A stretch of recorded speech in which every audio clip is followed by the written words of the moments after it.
bunyikan loncengnya ya. Assalamualaikum warahmatullahi wabarakatuh. Anak-anak kelas 4, kali ini kita pembelajaran daring ya. Kita sekarang masuk di tema 8. Pembelajaran tematik ya, tema 8. Daerah tempat tinggalku, subtema 1. Lingkungan tempat tinggalku. Pembelajaran 1 dan 2. Anak-anak, bagaimana lingkungan tempat tinggal kalian? Apakah kalian tinggal di daerah perkotaan ataukah di daerah pedesaan seperti gambar di sini, gambar pedesaan yang udaranya masih sejuk dan kendaraannya masih memakai kendaraan tradisional. Ya, tentu setiap orang mempunyai lingkungan tempat tinggal yang berbeda-beda. Ya, ini adalah buku tema 8. Covernya adalah begini anak-anak ya, daerah tempat tinggalku. Lalu tujuan pembelajaran kita kali ini adalah yang pertama, siswa dapat membaca teks cerita fiksi.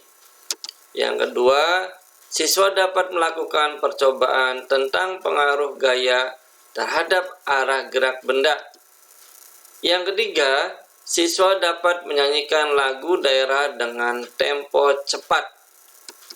Yang keempat, siswa mampu mengidentifikasi berbagai jenis cerita fiksi. Anak-anak, ini adalah tujuan pembelajaran kita kali ini. Sebelum memulai pembelajaran, anak-anak siapkan alat tulisnya, ya pensil atau pulpen, dan juga buku tematiknya. Ya, sudah siap? Nah, juga sudah siap. Lihat gambar ini anak-anak, ini ada seorang siswa yang sedang mendorong meja. Nanti akan kita pelajari pada pembelajaran kali ini ya. Nah, ini anak-anak, kita masih tema 8, subtema 1, lingkungan tempat tinggalku, pembelajaran 1. Ini ada Udin anak-anak. Udin berasal dari daerah Jawa Barat anak-anak. Di daerah Jawa Barat terbanyak tempat wisata. Ya, diantaranya adalah Telaga Warna. Apakah kalian pernah tahu asal mula Telaga Warna? Ya, Udin dan keluarganya sedang berlibur di daerah asalnya yaitu Jawa Barat. Di lingkungan tempat tinggal Udin terdapat tempat wisata yang bernama Telaga Warna yang terletak di daerah Puncak, Bogor.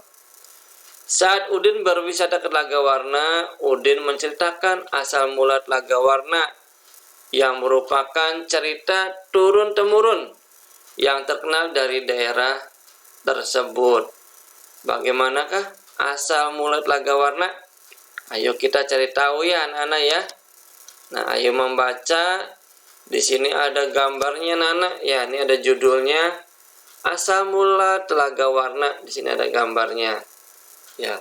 Ceritanya, dahulu kala di Jawa Barat ada seorang raja dan permaisuri yang belum dikaruniai seorang anak. Padahal mereka sudah bertahun-tahun menunggu.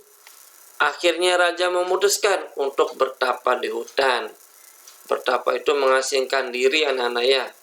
Pada zaman dulu mengasingkan diri. Di hutan, raja terus berdoa kepada Yang Maha Kuasa. Raja meminta agar segera dikaruniai seorang anak. Lalu doa raja pun terkabul. Permaisuri melahirkan seorang bayi perempuan. Raja dan permaisuri merasa sangat bahagia. Seluruh rakyat juga bersuka cita menyambut kelahiran putri raja. Raja dan permaisuri sangat menyayangi putrinya. Mereka juga sangat memanjakannya. Segala keinginan sang putrinya pasti dituruti. Tak terasa putri raja telah tumbuh menjadi gadis yang cantik. Hari itu dia berulang tahun ke-17. Temu 17 tahun anak-anak ya. Raja mengadakan pesta besar-besaran. Semua rakyat diundang ke pesta. Raja dan permaisuri telah menyiapkan hadiah istimewa berupa kalung. Kalung tersebut terbuat dari permata yang berwarna-warni, anak-anak. Ya, saat pesta berlangsung, raja menyerahkan kalung itu. Kalung ini hadiah dari kami, nak. Ya, kata sang raja dan permaisuri. Kau pasti menyukainya. Raja bersiap mengalungkan itu ke leher putrinya. Sungguh di luar dugaan. Putri menolak mengenakan atau memakai kalung itu. Aku tak suka kalung ini, ayah, tolak putri dengan kasar. Raja dan permaisuri terkejut. Kemudian permaisuri berusaha membujuk putrinya dengan lembut. Permaisuri mendekat dan hendak memakaikan kalung itu ke leher putrinya. Aku tidak mau. Aku tidak suka kalung itu. Kalung itu jelek, teriak putri sambil menepis tangan permaisuri. Tanpa sengaja kalung itu terjatuh. Permata-permatanya tercerai-berai di lantai. Permaisuri sangat sedih. Permaisuri tertunduk dan menangis. Tangisan permaisuri menyayat hati. Seluruh rakyat yang hadir turut menangis. Mereka sedih melihat tingkah laku putri yang mereka sayangi. Tak disangka, air mata yang tumpah ke lantai berubah menjadi aliran air. Aliran air menghanyutkan permata-permata yang berserakan. Air tersebut mengalir keluar istana dan membentuk danau. Anehnya, air danau berwarna-warni, seperti warna-warna permata kalung putri. Kini, danau itu dikenal dengan nama Telaga Warna. Itulah anak-anak asal mula Telaga Warna ya. Nah, lalu kita lanjutkan ke pelajaran berikutnya. Di dekat rumah Udin, Jawa Barat terdapat taman bermain. Udin bermain di tempat bermain. Ada yang Dita ingin bermain ayunan. Lalu Udin membantu Dita menarik dan mendorong ayunan agar Dita dapat bermain ayunan tersebut ya. Ya, ayo mengamati. Yang pertama, Udin menarik ayunan. Kemudian ada Udin sedang mendorong ayunan ini anak-anak ya. Udin telah memberikan gaya pada ayunan tersebut. Lalu apakah ini maksud dengan gaya? Ya. Gaya adalah suatu kekuatan yang mengakibatkan benda yang dikenainya dapat mengalami gerak, perubahan kedudukan, ataupun perubahan bentuk. Gaya juga dapat diartikan sebagai tarikan atau dorongan yang dapat memengaruhi keadaan suatu benda. Jadi, tarikan dan dorongan seperti yang dilakukan oleh Udin sehingga Dita dapat bergerak anak-anak ya. Ayunan tersebut itulah gaya. Nah, gaya yang diberikan Udin terhadap ayunan yaitu tarikan dan dorongan. Akibatnya ayunan itu bergerak. Saat ditarik, ayunan bergerak ke belakang atau mendekati Udin. Saat didorong, ayunan bergerak ke depan atau menjauhi Udin. Lalu apa yang dimaksud dengan gerak? Ya, anak-anak. Gerak adalah perpindahan kedudukan suatu benda terhadap benda lainnya. Baik perpindahan kedudukan yang mendekati maupun menjauhi suatu benda atau tempat asal akibat benda itu dikenai gaya. Itu adalah gerak anak-anak ya. Nah, tadi inilah gaya yang berupa dorongan ataupun tarikan yang menyebabkan benda bergerak.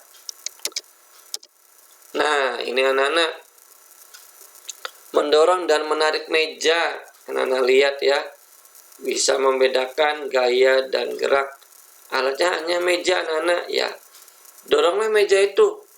Amati yang terjadi pada meja itu. Setelah didorong, apakah meja bergerak atau hanya diam saja anak-anak? Percobaan selanjutnya, tariklah meja itu. Amati yang terjadi pada meja itu. apakah meja mendekati kalian atau menjauhi kalian. Ya, nanti anak-anak diskusikan ya tentang perbedaan gaya dan gerak, dan tuliskan hasil diskusi pada kolom berikut. Nah, ayo mengamati. Benda-benda bergerak karena mendapatkan gaya. Gaya adalah suatu kekuatan yang mengakibatkan benda yang dikenainya dapat mengalami gerak. Tadi telah disebutkan dan jelaskan ya. Gaya juga dapat diartikan sebagai tarikan atau dorongan yang dapat memengaruhi keadaan suatu benda. Nah, ternyata di sini ada macam-macam gaya yang dapat membuat benda bergerak. Ada gaya gesek antara ban dengan jalan atau aspal, ada gaya magnet, ya, ada gaya tarik menarik, ada gaya pegas, yaitu gaya yang dilepaskan oleh benang panahan ya, busur panah. Ada gaya listrik antara penggaris dan kertas kecil. Ada gaya otot, seseorang sedang membawa sebuah ember. Lalu ada gaya gravitasi, gaya tarik bumi. Semua ini adalah gaya yang membuat benda bergerak ya anak-anak. Itu adalah tentang gaya. Baiklah, sekarang kita akan memasuki evaluasi pembelajaran pertama. Soal yang pertama adalah, di manakah tempat tinggal Udin dan bagaimana keadaan lingkungannya? Tadi Udin tinggal di mana anak-anak? Lalu bagaimana lingkungannya? Lalu nomor 2, ceritakan dengan singkat asal mula Telaga Warna. Nanti anak-anak dirangkum tentang asal mula Telaga Warna, tidak usah banyak-banyak ya. Kesimpulannya saja apa? Bagaimanakah nomor 3 caranya agar ayunan dapat bergerak? Ya, diapakan dulu, lalu setelah itu diapakan. Ya, agar bergerak seperti yang dilakukan oleh Udin dan Dita tadi ya. Yang keempat, apakah yang dimaksud dengan gaya? Nanti anak jelaskan. Gaya adalah ya. Selanjutnya nomor 5, tuliskan 3 macam gaya yang dapat membuat benda bergerak. Itulah anak-anak evaluasi pembelajaran 1 yang harus kalian tulis di buku tematik ya. Nanti akan dikumpulkan pada Bapak Ibu guru di sekolah sesuai jadwal yang ditentukan. Sudah belum anak-anak? Soal nomor 1 sampai nomor 5 ya.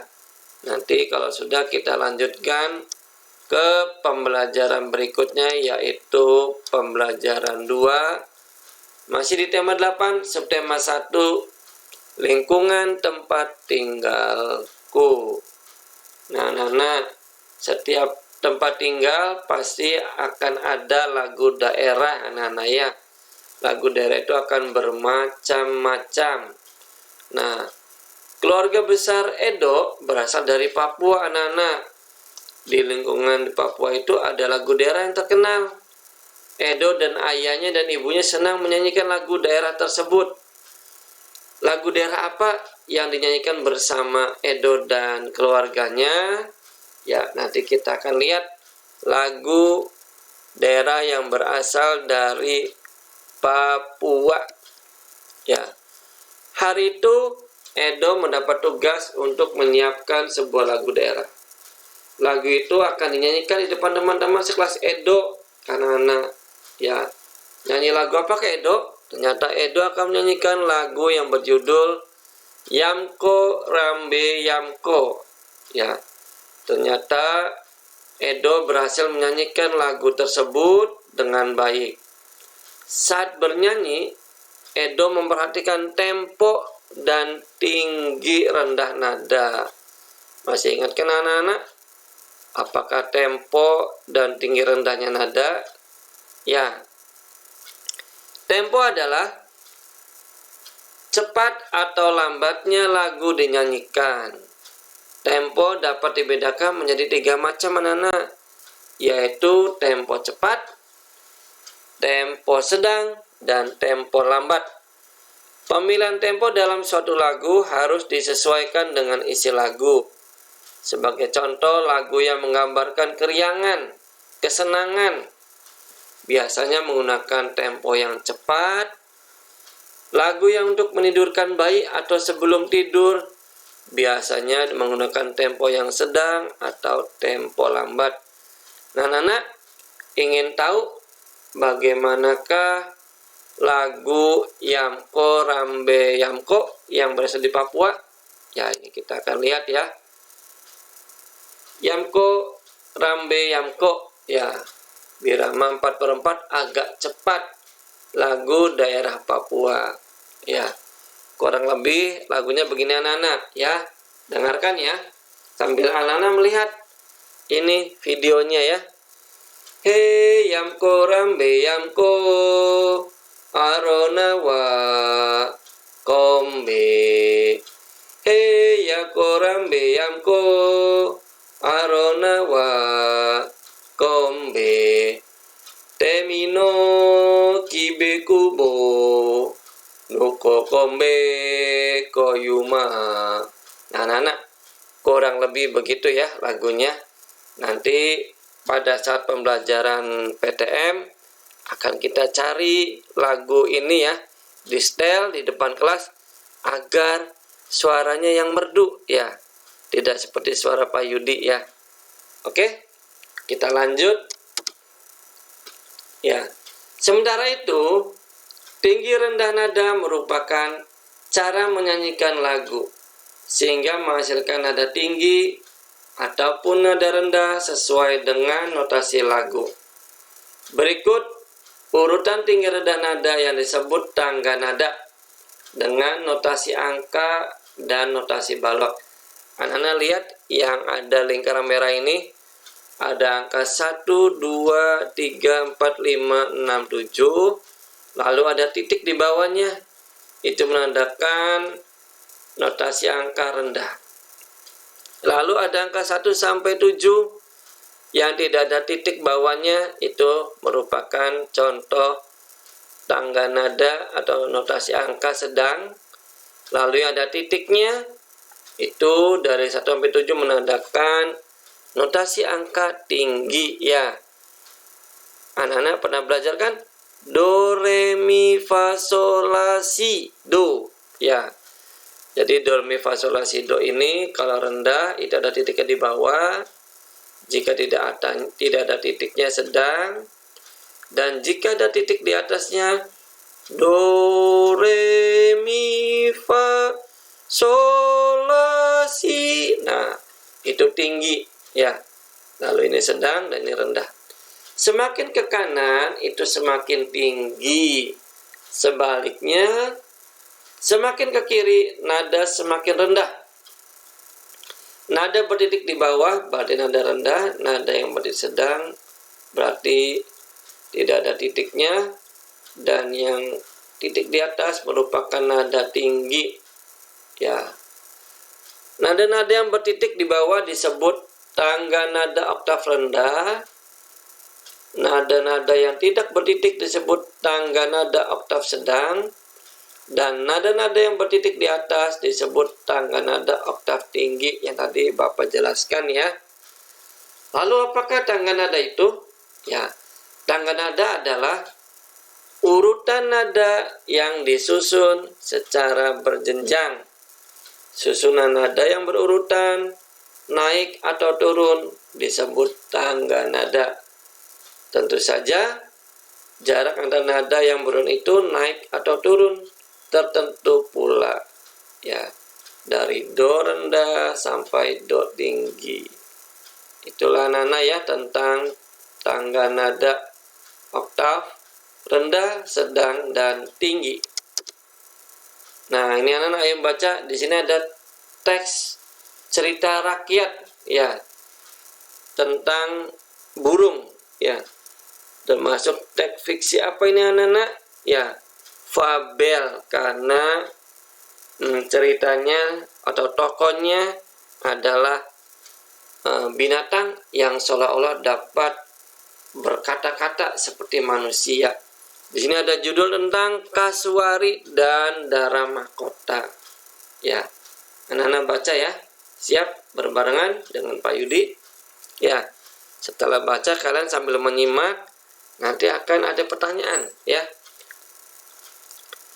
Kasuari memiliki badan besar dan sayap lebar. Dia mampu terbang tinggi. Namun kasuari amat serakah. Dia memetik banyak sekali buah yang telah masak. Buah-buahan itu disembunyikan di bawah sayapnya sehingga burung-burung lain tidak kebagian. Burung-burung lain mengetahui keserakahan kasuari. Oleh karena itu, tidak seekor burung pun mau berteman dengannya.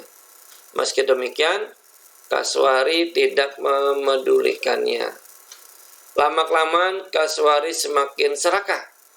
Tidak hanya buah-buahan di pohon saja yang diambilnya, tetapi juga buah-buahan yang jatuh ke tanah. Burung-burung lain pun jengkel atau marah. Mereka mencari cara agar kasuari sadar dari sifat serakahnya. Bagaimana jika lomba terbang? Siapa yang mampu terbang tinggi paling jauh, dialah pemenangnya. Kalau kasuari kalah, dia tidak boleh mencorong kita lagi. Usul burung dara mahkota. Siapa yang bisa melawan kasuari? Yang badannya besar, sayap melebar. Sekali mengepakkan sayap, dia pasti bisa terbang jauh. Kita tidak akan menang, jawab pipit pesimis. Jawab burung pipit dengan pesimis. Nah, ingat, kita harus menggunakan akal. Serahkan semuanya kepadaku. Aku akan melawannya dalam perlombaan ini, kata burung dara mahkota sambil tersenyum. Dia berusaha meyakinkan teman-temannya. Teman-teman dara mahkota saling berpandangan. Mereka bertanya-tanya dalam hati. Mungkinkah dara mahkota yang bertubuh kecil dapat mengalahkan kasuari yang besar? Dara mahkota menyampaikan tantangannya kepada burung kasuari. Kasuari menyetujui tantangan dara mahkota. Saat pertandingan tiba, semua burung hadir untuk menyaksikan perlombaan tersebut. Dengan sombongnya, kasuari menertawakan dara mahkota. Sudahlah, kamu menyerah saja daripada mendapat malu, ejek kasuari. Dara mahkota bergeming. Siapa yang tertawa belakangan, dia yang menang. Ya, dia yang menang, sahut dara mahkota. Kasuari dan dara mahkota pun bertanding. Mereka melesat dengan kencang. Kasuari terbang cepat sekali. Sesekali kasuari menoleh dara mahkota yang berada di belakangnya. Dia takut jika dara mahkota menyusulnya. Ya. Saat asik menoleh atau melihat ke belakang, tiba-tiba brak! Kasuari menabrak batang pohon. Sebelah sayapnya pun patah. Semua yang hadir tertegun. Tetapi kasuari tak mau menyerah. Dia berusaha bangkit dan mengepak-ngepakkan sayapnya. Sayangnya, dia terus terjatuh dan menggelepar ke tanah. Sementara itu, dara mahkota terus melesat jauh meninggalkan kasuari. Kasuari hanya dapat memandang dara mahkota dengan rasa malu. Sekarang, dia baru tahu rasanya menjadi makhluk lemah.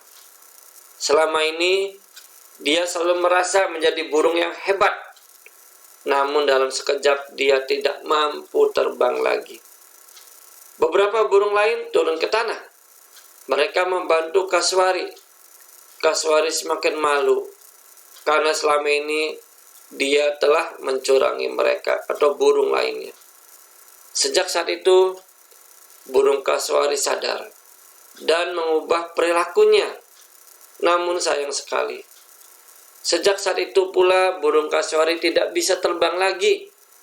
Dia harus mencari makan di tanah karena sayapnya yang patah tadi ya, menabrak batang pohon, anak-anak. Ya, itulah cerita tentang burung kasuari dan burung dara mahkota. Nah, anak-anak, nanti anak-anak Sini ada beberapa jenis teks fiksi, yaitu ada cerpen, cerita pendek yang berisi tokoh, ya cerita tokoh pada suatu kejadian. Lalu ada novel yang berisi tentang peristiwa kehidupan seseorang. Lalu ada legenda, cerita rakyat pada zaman dahulu yang ada hubungannya dengan peristiwa sejarah. Lalu ada fabel, cerita yang menggambarkan watak manusia yang tokohnya diperankan oleh hewan. Nah, tadi semacam Kasuari dan Dara Mahkota, anak-anak ya, itu termasuk fabel. Itu ya, karena tokohnya diperankan oleh hewan. Lalu ada mite atau mitos, cerita yang mempunyai latar belakang sejarah yang dipercayai oleh masyarakat sebagai cerita yang benar-benar terjadi dan dianggap suci. Itulah anak-anak jenis-jenis teks fiksi ya. Baik, selanjutnya kita akan masuk ke evaluasi pembelajaran 2. Disiapkan lagi alat tulisnya. Oke, sudah siap ya? Yang pertama, berasal dari manakah Edo dan apa nama lagu daerahnya? Ya Nana, tadi Edo berasal dari mana dan lagu daerahnya apa? Judul lagunya ya. Yang kedua, tempo adalah titik-titik dan tuliskan 3 jenis tempo. Tempo apa saja? 3 ya. Lalu soal nomor 3, tuliskan tangga nada dengan notasi angka dari rendah sampai tinggi. Tadi anak-anak ada yang rendah, itu titiknya di bawah, lalu sedang tidak ada titiknya, dan tinggi ada titiknya di atas. Lalu soal nomor 4, apakah kesimpulan dari bacaan atau teks burung kasuari dan burung Dara Mahkota? Anak-anak silakan disimpulkan ya, tidak usah panjang-panjang tentang apa ceritanya. Lalu yang kelima, termasuk jenis teks fiksi apakah bacaan burung kasuari dan burung Dara Mahkota? Nah, teksnya teks fiksi apa? Anak-anak, itulah evaluasi pembelajaran 2 yang berisi 5 soal. Ya, sudah kalian tulis ya jawabannya. Nanti jika sudah selesai akan dikumpulkan kepada Bapak dan Ibu gurumu di sekolah sesuai jadwal yang telah ditentukan. Baik anak, pembelajaran tema 8 subtema 1 lingkungan tempat tinggalku telah selesai. Dan mari kita ucapkan bersama-sama Alhamdulillahirabbil alamin. Wassalamualaikum warahmatullahi wabarakatuh.